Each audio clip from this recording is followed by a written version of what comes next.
जय हिंद दोस्तों, आपका स्वागत है आपके अपने YouTube चैनल द प्रतियोगिता पथ पे।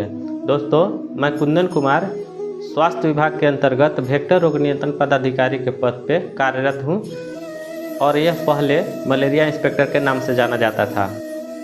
इस वीडियो को बनाने का मुख्य उद्देश्य ये है कि जो आगामी वैकेंसी है बिहार CGL 4 की और जो कुछ समय पहले बिहार इंटर लेवल का फॉर्म फिल किया जा चुका है, उसके लिए किस तरह से तैयारी किया जा सके कि हमारा एक सीट उसमें पक्का हो सके। इसके लिए सर्वप्रथम आपको जानना होगा कि किस पार्ट से कितने क्वेश्चन आते हैं। तो जैसा कि आपको बगल के फ़ोटो में दिखाया जा रहा है, वैसा ही आपको जनरल स्टडी से 50 क्वेश्चन आते हैं। इसमें आपको 10 क्वेश्चन करेंट अफेयर्स का और 40 क्वेश्चन जनरल नॉलेज का पूछा जाता है और साथ साथ में 50 नंबर का रीजनिंग पूछा जाएगा और 50 नंबर का मैथमेटिक्स और जनरल साइंस पूछा जाता है। मैथमेटिक्स का 25 क्वेश्चन आएगा और आपको जनरल साइंस का 25 क्वेश्चन आएगा। इससे ये तो कंफर्म होता है कि रीजनिंग का वेटेज सबसे ज़्यादा है और इसके साथ में अगर हम लोग मैथमेटिक्स को जोड़ दें तो टोटल 75 नंबर हो जाते हैं। और ये दो टॉपिक ऐसे हैं जिसमें सिर्फ और सिर्फ ज़्यादा से ज़्यादा प्रैक्टिस करने से टोटल नंबर अर्न किए जा सकते हैं। अब आपके मन में एक इच्छा जागृत हुई होगी कि मैंने तैयारी के दौरान कौन से बुक फॉलो किए। तो मैंने जनरल नॉलेज और जनरल साइंस के लिए ये वाला बुक, जो कि अरिहंत पब्लिकेशन का है, यह UPSC के लिए बताया गया है, लेकिन इसमें आपको 6 to 12 का टोटल सार संग्रह अच्छा से एकदम दिया हुआ है। इसलिए मैंने ये बुक ही प्रेफरेंस किया, क्योंकि अलग अलग बुक लेने से थोड़ा सा माइंड पे हेडअप हो जाता है कि इतना सारा बुक पढ़ना है। और साथ ही साथ रीजनिंग के लिए ये बुक जो है मास्टर रीजनिंग, इसको फॉलो किए थे।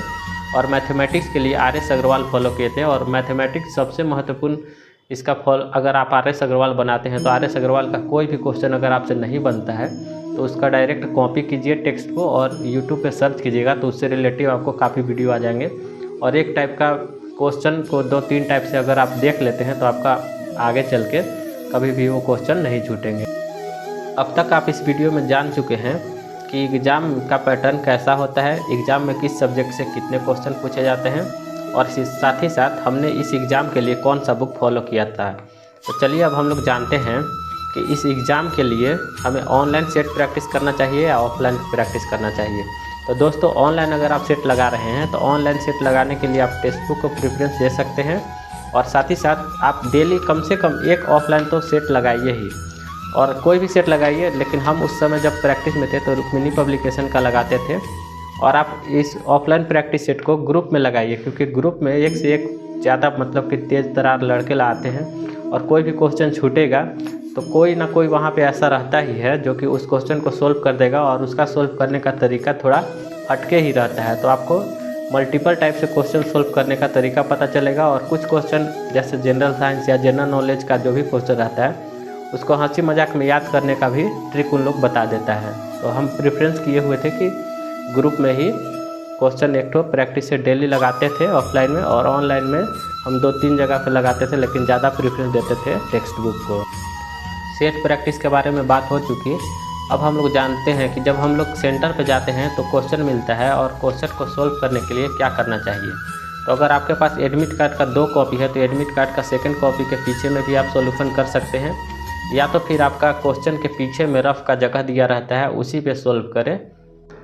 दोस्तों, अब तक आप ये वीडियो के माध्यम से ये जान चुके होंगे कि बिहार CGL 4 की जो आगामी बहाली आने वाली है और साथ ही साथ में जो इंटर स्तरीय बहाली आ चुकी है जिसका फॉर्म फिल किया जा चुका है, उसका एग्ज़ाम पैटर्न क्या है, किस सब्जेक्ट से कितने क्वेश्चन आते हैं, इसका प्रैक्टिस कैसे करें, ऑनलाइन करें ऑफलाइन करें, ये सारी चीज़ें अब तक आप जान चुके हैं। दोस्तों, मैं आपके साथ में अपना जीवन का एक निजी एक्सपीरियंस शेयर करना चाहता हूँ जो शायद आपके लिए भी महत्वपूर्ण हो सकते हैं।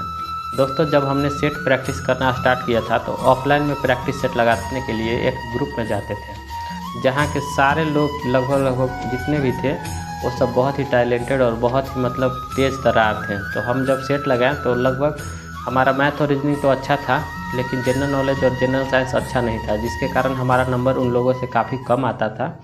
तो उसी समय तैयारी के दौरान हमारे एक मित्र ने कहा कि जनरल नॉलेज और जनरल साइंस जब तक अच्छा नहीं होगा तब तक की सिलेक्शन लेना बहुत ही मुश्किल है। तो उनके बाद हमारा दिमाग में खटक गया और फिर उसके बाद में हम सोचने लगे कि कैसे मेरा जनरल नॉलेज और जनरल साइंस ठीक होगा। तो उसके लिए हम क्या किए कि जब भी हम अपना मतलब कि वेस्ट टाइम जैसे घूम रहे हैं, कहीं बैठे हुए हैं या कुछ कर रहे हैं, तो उस समय लेटेस्ट टेक्नोलॉजी का यूज किया और उस समय यूट्यूब पे जैसे कोई भी बुक आता था उसका सर्च मार के और यूट्यूब पे उसका वीडियो ईयरफोन में लगाकर और सुनते रहते थे। ऐसे ही जिधर भी जा रहे हैं सुन रहे हैं, कोई बात कर रहे हैं फिर भी सुन रहे हैं। लेकिन यकीन नहीं मानिएगा कि उस वीडियो का इतना फ़ायदा हुआ कि लगभग 10 दिन 15 दिन देखने के बाद में हमको थोड़ा थोड़ा जनरल नॉलेज समझ में आ गया। और ऐसा देखते देखते हमारा हैबिट हो गया कि रात में जब हम सोते थे तो उस समय हमारा मतलब कि सोने से पहले 1 घंटा 2 घंटा जब तक जनरल नॉलेज सुनते नहीं थे तब तक हमको नींद नहीं आता था। ऐसा प्रैक्टिस हो गया था।